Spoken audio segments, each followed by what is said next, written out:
Hey, what's up, guys?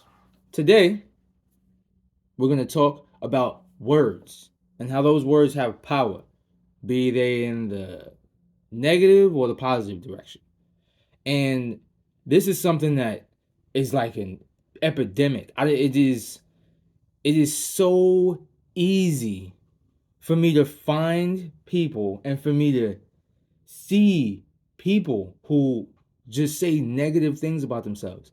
And I don't fault them as much because it is so easy for us to lean to the negative. It is something we actually have to work hard at to actually push in the opposite direction. For whatever reason it is that it's so easy, it just is. And me, I had to like work on that not as hard as I feel like other people. I'm very optimistic, and also I feel like it's a trait of me being a Taurus that it's like I'm I'm going to push and work and fight towards the things that I'm trying to accomplish. But I had to work on a lot of negative self-talk that was going on in my head of, I call it blocking your own shot. Like, in basketball, you would get ready and you would get ready to shoot. But you can mentally block your own shot where you go, I'm not going to make it, and pass the ball, right? Or just don't play at all because you believe that you're not going to succeed. And instead of trying and then letting life block your shot, if that's what it decides to do, right? If the universe decides this isn't for you, let the universe decide, right? It's like I see people and they'll talk about certain things and they'll be like, okay, I want to go get this loan, or I want to ask for this book, I want to ask this girl out, and they'll say to themselves, that person's gonna say, no, I ain't worried about it, or it's not gonna work out, or it's too far, it's all of these different things where it's like, let that person tell you no. Why are you telling yourself no? It just the I got really comfortable with rejection at a really early age. I'll tell you a story. It's kind of funny, but I used to do, because I didn't grow up with older siblings. I was the oldest. I also my father wasn't living in the home. So one thing that did not uh just like come natural to me, that wasn't taught to me, was how to talk to women, right? I was never told that. I never was given that class, sat down and spoken to about that. Some people have it naturally. Some people pay attention to certain things that they see. I did that over time, but I was more of a late bloomer with that. And I just like, I'm the type of person, if I don't know and the information is not there, I'm going to find out by trial and error, right? If no one taught me how to swim, I'm jumping in the water and I'm gonna find out that way, right? I'm gonna find, it's either drown or you swim. That's what, and 9 times out of 10 you swim, right? So that's how I am, and a lot of people aren't like that. It's just for me, I will not sit around. I'm not gonna sit around and wait for things. I've always been that way, and I'm always gonna be that way. And it's a great way to be thinking because I love it. I figure out so many different things by just jumping in and failing. And then, oh, okay. And I don't even call it failing, because if I overall achieve the thing, is it called failure? This is a question. Is it called failure if, I know I'm going off the story I told you, I'm gonna tell it to you. If if I achieve the thing that I'm trying to achieve, right?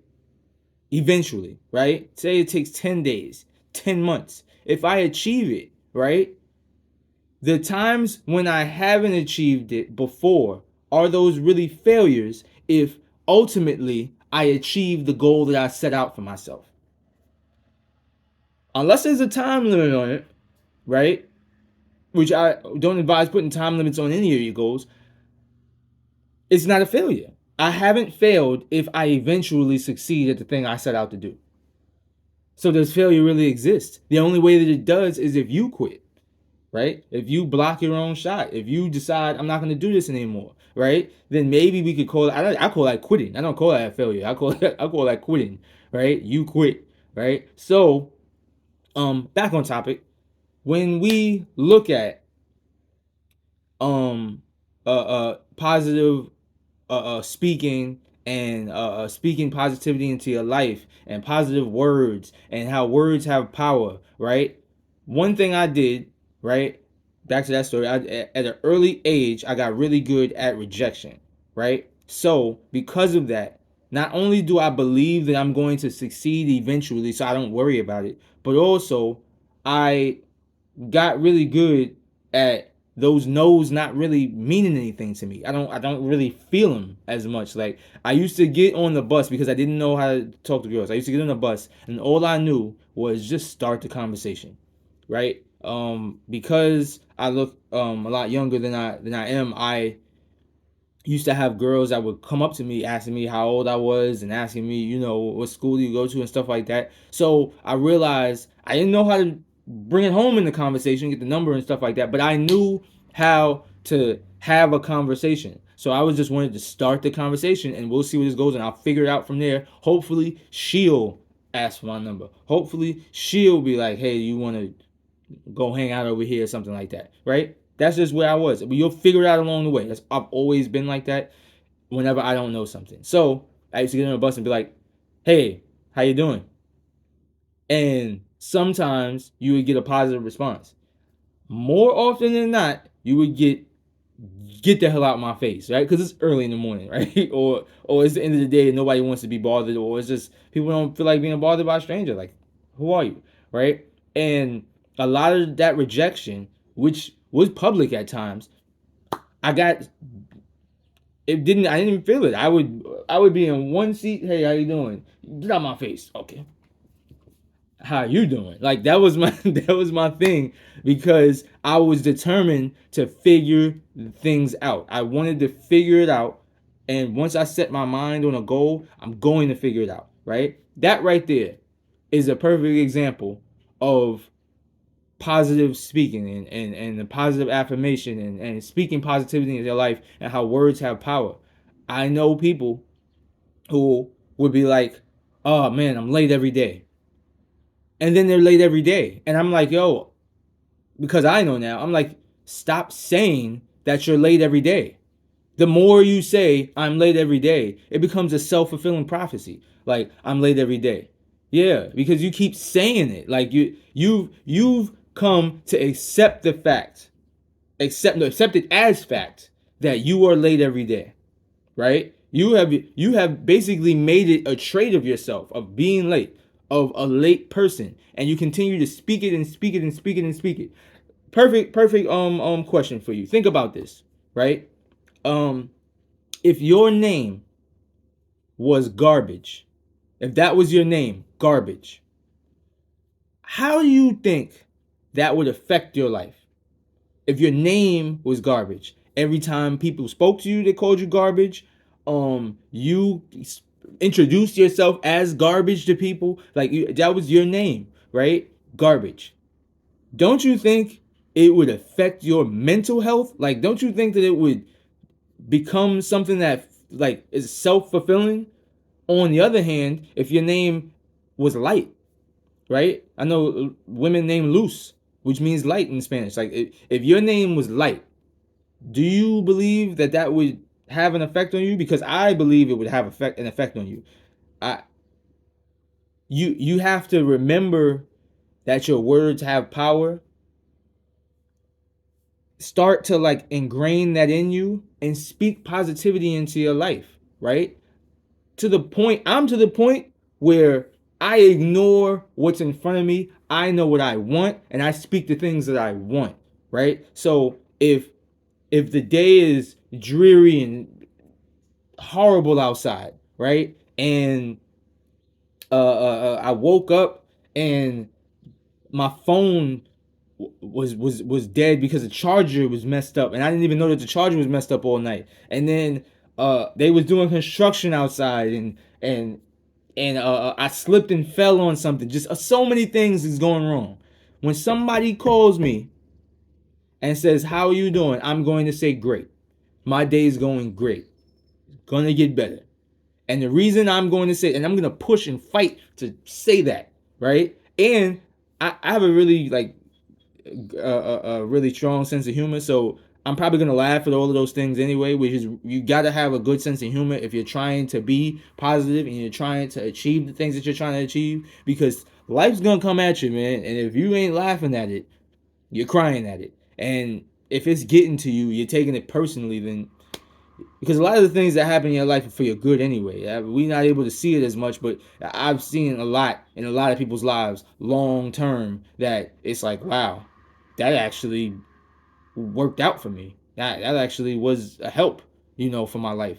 And it's like when we look at all of these things, I'm going to say my day is great because that's what I want. And I am having that in my mind that that's what I want. Your mind is a very powerful thing, and the words they do a lot in the way of your thinking. They show your thinking, they influence your thinking. I always draw back on this, right? These two stories, right? God told me a story, and then something that I often not often, but I've experienced before. God told me a story about him being stabbed, right? This is not when I was in prison doing the term I did. This was because I know as soon as you hit stab, you go straight to that. Right? Oh, you stab, oh, it must be another jail story. Nah, it was before I had ever gone to prison. I had a he was like a family friend, and he said that he had got stabbed, and he said that because he was in a scuffle, right, and he saw the knife come out in the scuffle and stuff, he was trying to get out of there, and then once they heard like cops or something, he ran. He ran probably like 5-6 blocks, he said, right? And then when he got to where he was going, then he finally like calmed down, adrenaline came down, and he realized his side was like wet. And he's like, oh, I got stabbed. He had no idea he got stabbed, right? His mind was so focused on something else that it hadn't even registered he got stabbed. And now he's not even, now he's feeling pain, right? But you weren't even feeling the pain before. Like it just shows the power of your brain, of how it can overpower something else and just move in any direction that it needs to for survival, right? But also whenever you want to, whenever you get in that type of control, and that's why meditation and positive self-speaking are things that are important to build you to that point of where you're able to do things like that consciously, where you may actually need it, to survive. But also, if this is something that people can more relate to and resonate with, have you ever thought about this? It happened to me before, where you had a cut and you get home and you realize that you have the cut. Like, I got a cut on my arm. That's crazy, right? You didn't even know you had the cut all day long. Now it stings. Now you feel pain, right? But it's like you didn't even know you had that cut the whole day, right? The the awareness of the cut now makes it hurt. These things don't make you ask questions about how your mind works, and that because it does that for me.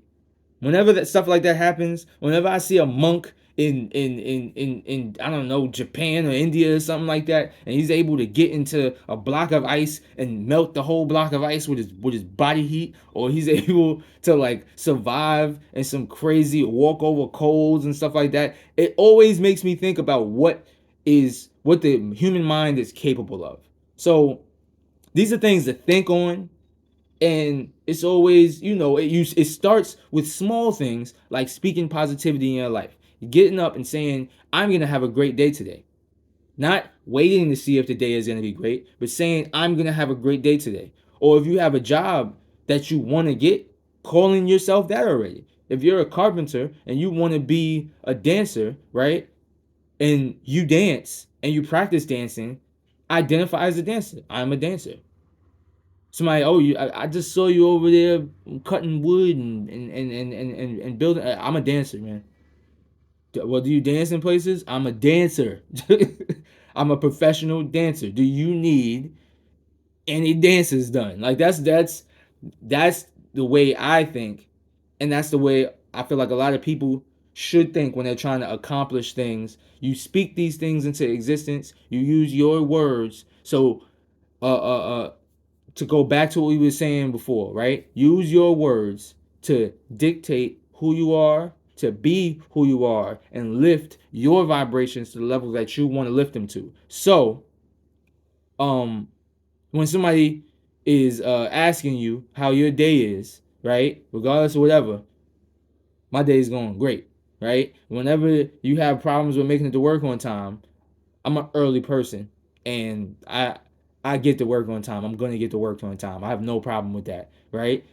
And if a person's like, oh well, you're often here late. Yeah, that's the past. I'm an on time person. I'm gonna be on time. I was on time today, right? Like the focus on when you've done things right, not when you've done things wrong, and focus on the things you want, not the things you don't want. And that begins with your words. Speak those things into existence and move forward in the life that you want to live. And I suggest that you really really think on these things, just because they're things that will bring more positivity in your life, and because I'm right. Think about it.